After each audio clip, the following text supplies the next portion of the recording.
하는 거죠? 아니 그건 아니고 지금 8차 변론기일에 조태용 국정원장이 나왔는데 참 그렇다. 홍장원 국정원 3차장이 야당 의원한테 7번이나 인사청탁을 했다. 이런 주장을 하고 있어요.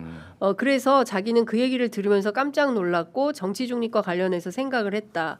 해당 내용은 속기록에도 남아있다. 이런 주장을 하고 있는데 지금 홍장원 1차장이 정말 벌컥 화를 낼 국면 아닙니까? 이것도 마찬가지예요. 지금 아주 탄핵 재판을 통틀어 보면 홍장원하고 곽종근의 얘기가 상당히 탄핵을 해야 돼요. 그거 탄핵이란 뭐냐면 그 진술이 틀렸다고 만들어야 되거든요. 그러려면 흔들려면 사실은 진술을 못 건드리면 뭘 건드린다? 사람을 건드립니다. 계속 공격은 곽종근 해유당했다. 그리고 홍장은 뭐 이렇게 계속 하는데 그런 맥락에서 조태용이 국정원장이 지금 얘기하는 걸로 봐야 될 것 같고 아마 구체적으로 어떤 내용을 했는지 몰라도 제가 추측하건대는 홍장원이 가만 안 있을 겁니다. 아마. 이 얘기를 자꾸 둘이 이미 한번 그 국회 국조에서 한번 말다툼 같은 게 있었거든요. 있었죠. 있었는데 당시에는 조태용이 얘기하고 싶다 그랬는데 야당에서 더 안 듣기로 하고 막았던 게 있는데 아마 이런 얘기를 하려고 했던 것 같습니다. 근데 만약에 별로 증거 없이 막연한 걸로 했다고 하면 아마도 명예훼손 같은 게 될 가능성이 매우 높죠. 그러니까 이제 좀 받아서 얘기하면은 지금 윤석열이 딱 집어가지고 탄핵 공작이다라고 한 게 딱 2명이에요 지금. 뭐 이제 그렇죠. 홍장원하고 곽종근하고 2명. 그래서 어제 이제 대정부 질문이 있었는데 정치 분야였거든요. 거기에서 이제 성일종 의원 등이 얘기를 했던 게 민주당 의원들이 곽종근 회유하고 답변을 연습시켰다. 그래서 곽종근에 대한 그 진술 신빙성에 대한 공격이 하나가 있는 거고 지금 홍장원에 대해서도 지금 지속적으로 시작이 된 거예요. 이제 시작이 됐다라고 보면 될 것 같고 원래 조태용하고 홍장원은 원래 좀 알력 관계가 있었어요. 서로. 그렇죠. 그래서 지금 계속 제거하려고 지금 약간 그런 게 있었다.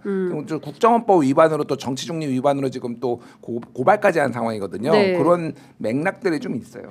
오늘 그 국회 측 김계리 변호사 있지 않습니까? 이거 국회 측이 아니라 시사저널의 기사를 잘못 쓴 것 같은데 대통령 측 김계리 변호사가 질문을 한 거예요. 홍 전 차장이 7차례 인사청탁을 했다는 거냐라고 하니까 그렇다라고 하면서 뭐라고 얘기를 했냐면 김계리 변호사가 지난 정부 국정원에 재직한 바 있는 사람이 박선원 의원 아니면 박지원 의원인데 맞냐? 그러니까 박선원, 박지원이 그러니까 홍장원이 박선원과 박지원 의원에게 7차례나 인사청탁을 했다라고 얘기를 한 거예요.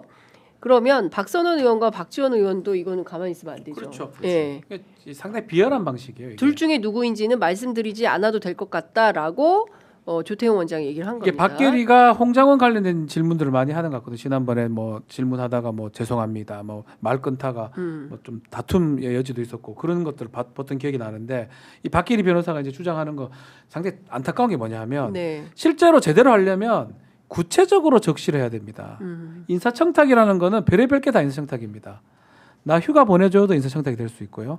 휴직 시켜줘야도 인사청탁이 될 수 있고요. 그래요? 그러니까 인사청탁이 저렇게 표현하면 안 되고요. 누구한테 누구를 올려달라, 나를 진급시켜달라, 뭘 주면서 뭘 해달라 그렇게 만약 질문을 했고 조태용이가 답변했다 그러면 야들 위증 걸릴 가능성도 있는 거거든요. 그렇기 때문에 애둘러서 표현한 거예요. 숫자는 엄청 많이 하고 내용은 불분명하게 지금 한 것처럼 보이고 뭐 제가 다 하기는 못했지만 만약에 구체적인 다 나오잖아요. 그렇다면 모든 게 명예훼손죄 될 수가 있습니다.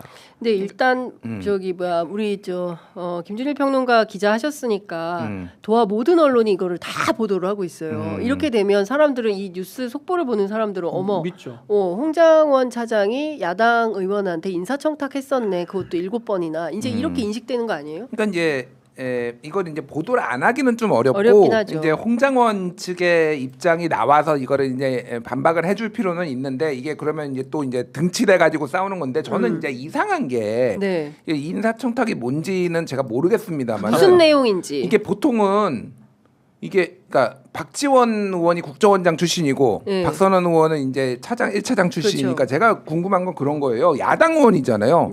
야당 의원한테 인사청탁을 하면은 정부 요직에 앉힐 수 있나요?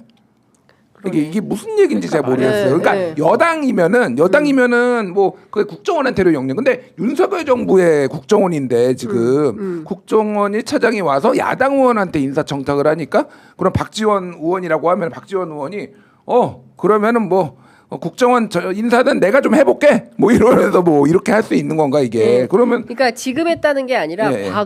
과거 야당 의원에게 했다라는 거예요. 그러니까 이제 옛날 일을 끄집어내서 그때 인사청탁을 했었다. 근데 그거하고 이거 지금 무슨 상관이야? 그게 뭔 상관이야 그러니까. 구체적으로 해야죠. 네. 저렇게 말하면 안 되는 거죠. 그러니까 참 이런 게 문제인 것 같습니다. 그러니까 우리 언론이 또 이거를 일단 확인을 좀 하고 그리고 물론 이제 속보로 전하는 건 전하지만 홍장원 측 입장을 빨리 받아가지고 그 보강 기사를 써서 올려줘야 되지 않을까. 이래 되면 또 SNS에 또 국민의힘 쪽은 난리가 납니다. 봐라 이래서 했네 이렇게 그렇지. 유도하는 거거든요. 그리고 이제 주말에 또 이 집회 이 주장을 또 홍장원이 이렇게 했다라면서 또 집회에 쓰지 않겠습니까? 이제 이런 그렇죠. 플레이를 우리가 너무 잘 알고 있기 때문에 특히 언론이 잘 사실관계를 정확하게 확인해서 보도하는 게 되게 중요하다라는 생각이 좀 듭니다. 그럼 고소해요. 고발하면 되잖아요.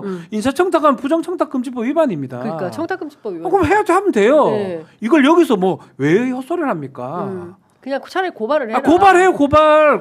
조태영이가 깔끔하게 고발을 해라. 비열하게 살 인간이. 네.